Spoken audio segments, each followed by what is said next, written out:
বসিরহাট সীমান্তে পাচারকারী সন্দেহের গুলি বিএসএফের, আশঙ্কাজনক অবস্থায় ভর্তি হাসপাতালে। উত্তর 24 পরগনার বসিরহাট মহকুমার শরৎনগর থানার গোবিন্দপুর গ্রাম পঞ্চায়েতের গোবিন্দপুর গ্রামের কালঞ্জি ব্রিজের ঘটনা। বছর 35-এর শাহাবুদ্দিন বিশ্বাস ভারত বাংলাদেশ সীমান্তে রবিবার ভোর 5টা নাগাদ কোনো কিছু পাচার করছিল বলে সন্দেহ করে 143 নম্বর বিএসএফের জওয়ানরা। প্রথমে তাকে দাঁড়াতে বললে সে না দাঁড়িয়ে পালিয়ে যায়। সেই সময় তার চোখে গুলি করে রক্তাক্ত অবস্থায় তাকে উদ্ধার করে প্রথমে সারাপুল গ্রামীণ হাসপাতালে ভর্তি করা হয়। তারপর অবস্থার অবনতি হলে অন্যত্র স্থানান্তরিত করা হয়।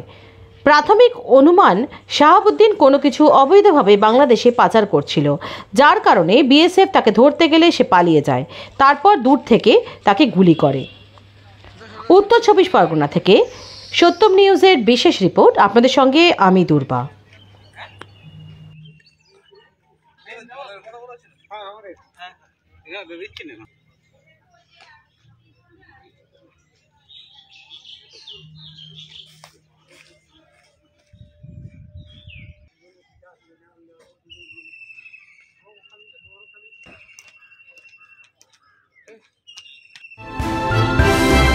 ভয় নয়, আপোষ নয়, শুধু সত্য খবর পরিবেশনার প্রত্যয়।